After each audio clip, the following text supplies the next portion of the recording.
Welcome to Nonprofit Investment Stewards with Bob DiMeo and Devon Francis from Fiducian Advisors. Bob and Devon are passionate about helping nonprofit organizations prosper. Whether you oversee endowment, foundation, or retirement plan investments, this podcast exists to help stewards improve performance, reduce costs, and discover strategies that enable your charitable organization to prosper and advance its mission. Now, on to the show. Hello and welcome back to the Nonprofit Investment Stewards podcast.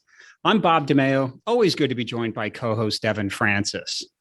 Today we have what I'll call an insider episode. No guest, just me and Devon chasing down very interesting, very pressing, and candidly at times what can feel like very confusing matters that anyone overseeing endowments, foundations, or even investments in general face today. We'll call this our Endowment Investing Paradox episode, and we hope listeners find it timely and useful. First, Devon, how are you? And as we approach fall of 2022, what feels different to you this year? Well, I'm great, Bob, as usual. But in terms of what feels different this year, what doesn't feel different this year? That's a good point. I'm going to have to go with the market returns and, year to date, significant losses in both stocks and bonds this year, which of course has investors on very high alert, if you will. So that's from my perspective. But Bob, what about you? How do current circumstances differ from the past couple of years from your perspective? Well, Devon, we definitely concur on the market side, and we'll get more into that throughout the show. But it does feel different in other ways. I will say this, I've really been enjoying in-person meetings with clients, which have picked up quite a bit. There's some clients, we've added clients, didn't even meet them in person. Maybe you were hired over Zoom. So it's great to meet with investment committees and such. And then as you're well aware, our client conferences are back in swing. So we had our big Rhode Island conference in June. And then we have our investor client conference coming up in Chicago on October 13th. So that's fun. And then I guess lastly, I'd mention RFP activity. So most of our business comes in through a request for proposal. And with the rocky markets, with stewardship concerns and such, we've seen a real spike in terms of inquiries for new business. So that's fun too. Yeah, absolutely. And it's funny you mentioned meeting with new clients for the first time in a face-to-face manner. And I would say that the most common refrain that I hear is, "You're so much shorter than I expected." So it's been nice hiding behind the screen for a couple of years, but now folks understand I'm only 5 feet tall. So anyhow, let's kick things off with our first paradox of the day, or counterintuitive principle. And that's the notion that stability in markets can, in and of itself, create instability. So why don't you share a little bit about that? Sure, Devon. So I wrote about this back in one of our newsletters in 2020, called it the top financial challenges facing nonprofits. And this concept I referred to as the complacency challenge. I based my observations on work performed by economics professor, the late Hyman Minsky. And I'll just share a quote with him, which I think will be helpful. He said, "Stability leads to instability." I'll say it again. Stability leads to instability. He goes on to say, "The more stable things become, and the longer things are stable, the more unstable they will be when the crisis hits." Now, I'm sure to our listeners that sounds counterintuitive, so let's unpack it a little bit. Minsky says that stable economies and stable financial conditions, that they actually sow the seeds of their own destruction. And you might be scratching your head saying, well, why is that? And it's really because stability itself produces risk-taking behavior. If you think of things like speculative borrowing or undisciplined spending or less focus on expenses, the stability fosters risk-taking, and we all do it in our own lives. Think about when things are going really well, and maybe you edge up a little bit, go to that nicer restaurant or make that extra expenditure. And Minsky talked about how economies and markets do this in aggregate fashion. So as we mentioned earlier, endowment investment committees, many stakeholders, right? Things are rocky this year. So maybe spidey senses are up a little bit, and it doesn't apply as much. Frankly, when I wrote this in the first quarter of 2020, it really applied. But markets are rocky. There's less stability. But if you oversee investments, this is a really important long-term principle to grasp. And it is absolutely related to investments, But it also applies to other areas. If you think governance, if you think expenses, if you think investment consultants, professionals, and vendors that you're using, it's a good concept, if you will, to grasp and to not let stability sort of create complacency. So that sort of outlines things in high level. Would you add anything, Devon? Yeah, no, I think you hit it on the head, Bob. It almost feels like recency bias writ large. So continued asset growth lulls investors into a false sense of security, and they think the only way is up, and then they borrow and invest and borrow, and then the crash comes about. So it's an interesting paradox there. It is, and so let's jump to our second paradox, and that is endowment spending. And I remember some time ago working with a group of nuns, actually a large religious order, really sophisticated investment committee. And there was Sister Rita, who was a mathematics professor at a university out west. She sat on the investment committee, and she did a lot of analytics on how spending less today from an endowment, or frankly from any pool, but spending less today actually enables a charitable organization to spend more tomorrow. And she actually created a software program, and like the crossover seemed to occur at like generally 17 to 19 years out. If you spent less, you could actually advance your mission more and spend more over the long haul. And what would you share on this principle of spending, Devon? It's interesting, Bob. It's almost like I planted this question, which I didn't. But as we've mentioned before, we have our fiduciary governance calendar, and every first quarter meeting, we talk about spending practices with our endowment foundation clients. So last quarter, when we were having these conversations within the governance calendar materials, we modeled out the impact of different spending practices. So we took a hypothetical portfolio, a $50 million portfolio beginning in 1990, and we modeled out these spending practices over this 30-year timeframe. And we ran a 4% spend as well as a 5% spend. And then we also looked at a hybrid approach, which factored in inflation as well. So yeah, Sister Rita was exactly right. We just did it via Excel spreadsheet, but we didn't have her fancy software.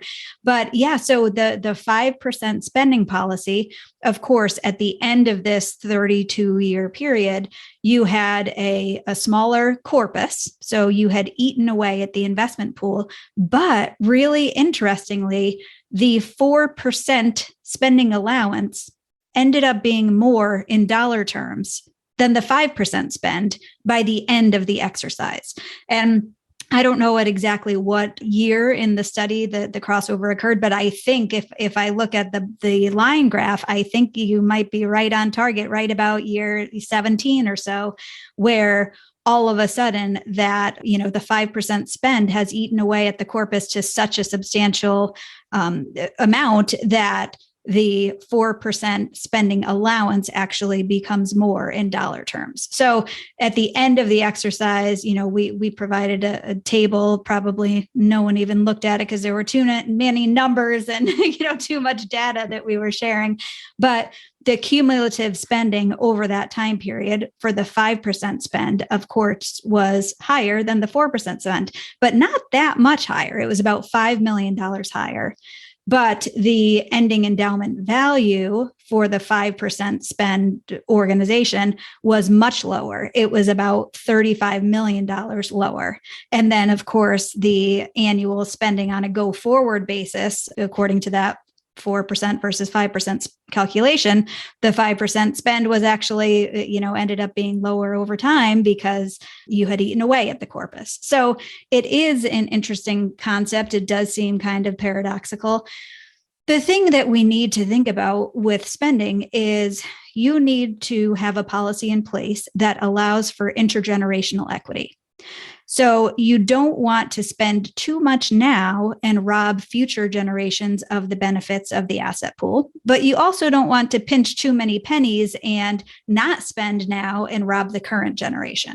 So it's all about striking a balance. And so that's well put, and certainly something important for stewards to keep in mind. Maybe you want to comment a little bit on spending trends in general that listeners really might want to take note of? Yeah, spending trends over time tend to be pretty boring. Most institutions use a percentage of a moving average. So we tend to not have particularly dynamic discussions about changes in spending policies. However, what has been coming up frequently in recent months is the impact of inflation. And investors coming to us and saying, should we be adjusting our spending policy based on current inflation levels? The fact that inflation is north of 8%, we usually have a 4 to 5% spend. Is that unreasonable, knowing that our costs are going up? And the way that we've typically responded to clients when they do raise that question is to think about the long-term time horizon. So with an endowment or a foundation, you're looking for the asset pool to exist in perpetuity, particularly on the endowment side. And if we look at long-term break-even inflation levels, the market is still pricing in relatively modest inflation. So somewhere around 2.5% on a long-term basis. So on a 10-year basis. So despite the near-term pain that the very high inflation rates is causing, we would not be advocates of adjusting spending practices based on the current inflation levels, because we think ultimately we'll settle down to a more reasonable long-term inflation picture. All right, thanks for those great insights on spending. Let's move to paradox number 3, and that is recessions and how markets react. And as of this recording, we don't know when you'll be listening, but as of this recording, GDP growth in the US has contracted for 2 consecutive quarters. That often, but not always, indicates we're in a recession. And maybe just a little sidebar here, if you're wondering who determines if, in the US, who determines if we're in a recession, there's an independent body of 8 economists called the Business Cycle Dating Committee. They determine after the fact when recessions begin and end. Again, as of now, the US is not officially in a recession. And to be fair, it could go either way with jobs being so strong, but other areas showing weakness. But anyway, recession is top of mind for many investors. And a question for you, Devon, is how do markets react regarding recessions, and should investors be fearful now? Bob, I'm going to tackle the second part of the question is regarding should investors be fearful? But our answer is no. So recessions are a normal part of the economic cycle. On average, they occur about every 6.5 years or so and last about 10 months. So it's just the normal course of events. Economies expand, economies contract. You have that little wavy line over time. And the reason that we don't think that investors should be fearful, in addition to the fact that recessions are just a normal part of the economic cycle, is that we invest in markets. We don't invest in economies. And the market doesn't follow the exact same path that the economy does. So on average, the market tends to peak about 7 months before the economy does. And then the market tends to trough or bottom about 4 months before the economy bottoms.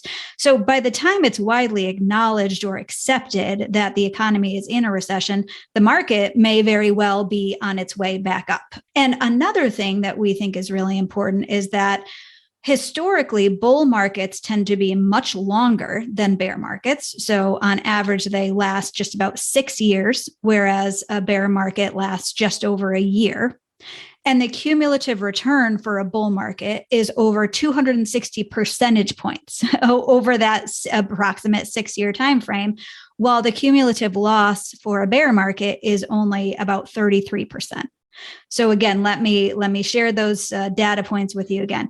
The average bull market, when the market is going up, tends to last almost 6 years with a cumulative return over 260%, whereas the average bear market tends to last only 14 months with an average loss of only 33%.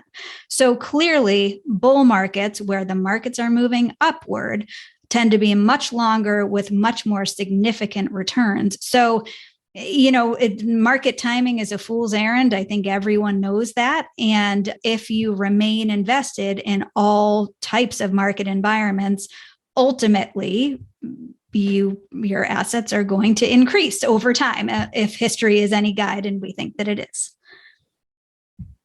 Do you have anything that you wanted to share, Bob?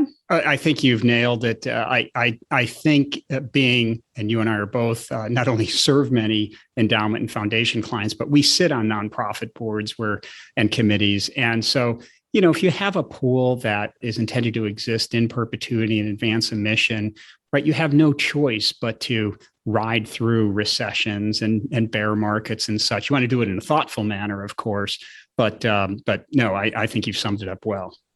So let's move to paradox 4, which is market timing. And we already referred to it a bit in the last one. So what are your thoughts and insights on market timing?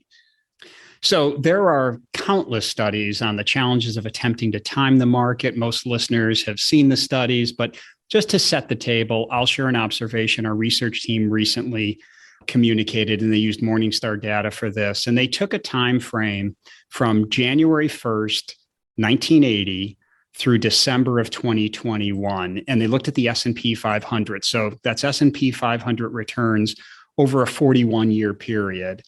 And basically that's over 10,000 trading days. And as you would expect, the returns were just phenomenal, right, over that long haul. But what happened if you missed the 5 best trading days out of the more than 10,000 trading days? If you missed the 5 best trading days over that 40+ year period, you brought your returns down by a whopping 43%. What if you missed the 30 best trading days? You knocked your returns down by more than 90%. That's 30 trading days out of more than 10,000 days over a 41+ year period. And so I guess I'd give another important fact. Of the 10 best trading days over those 40+ years, all of them happened during a recession and a bear market. So market timing is indeed, you mentioned it, a fool's errand. And then that kind of leads to, well, then what do investors do? What should good stewards do to mitigate the risk? We know you can't just park it. Generally, you can't park your funds on the sidelines because you are trying to advance this mission and have returns help do that. And so we begin, when we work with a new client, or any client for that matter, we revisit periodically and we say, well, what are we out to accomplish? And I'm talking about from an organizational perspective. And if we can achieve our goals, our organizational goals, by investing our endowment or foundation in treasury bills, the safest asset class in the world, we should.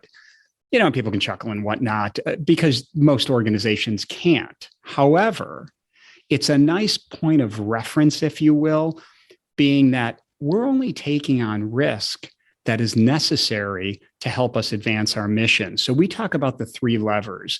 Every investor, certainly every nonprofit, has 3 levers. You have inflows, and that, of course, is investment returns, but it's all sorts of contributions and maybe services that generate revenues and such. So you've got a set of inflows, you've got outflows, and then you have your required return. So what we try to do, particularly in this uncertain environment, is make it somewhat clinical and come back to what are our inflows? Is it a hospital trying to expand and treat more ill patients? Is it a university trying to grant more scholarships? Is it, a service agency trying to do something? Whatever the case may be, if you can make this somewhat clinical and say, we've got inflows, we've got outflows, and we've got expected return. And if the expected return or the risk that's required to take on that expected return is too high, then you've got to shift some of the other levers. You've got to bring more in on the development front or spend less. But that's our suggestion on how to deal with these volatile markets. And it's pretty accepted that market timing just doesn't work. So you're much better off saying, let's get our 3 levers right. Let's know that we're going to have recessions and bear markets from time to time, but because we dialed it right and we understand what's occurring, we hopefully have the ability and knowledge to ride that out and then over the long haul achieve these returns. Would you add anything, Devon? No, I think you're absolutely right. And the statistics speak for themselves. So, you got to play the long game and know the history. And that's key. Excellent. So let's tackle another paradox, and we've been sort of working towards this, and that's the notion that when it comes to bear markets, things often have to feel really bad before they can turn good. What insights do you have on this, Devon? Yeah, I think all of these paradoxi, I'm not quite sure what the plural is, but I think they're all related. And really, they go back to the concept of economic cycles and market cycles. And it's only when things are really bad that folks and investors start to think, well, okay, how much worse can it get? And then maybe they're willing to dip their toe back in the water. There are some really interesting data points on consumer confidence and market returns.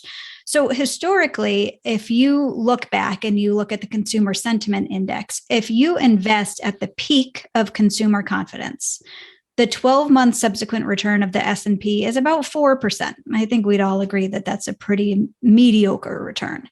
If you invest at the trough of market sentiment, when things feel absolutely the worst, the subsequent return of the S&P is almost 25%. So you're looking at 25% by investing when things feel really bad, whereas you're only looking at 4% if you invest when things feel good and the market sentiment is at a peak.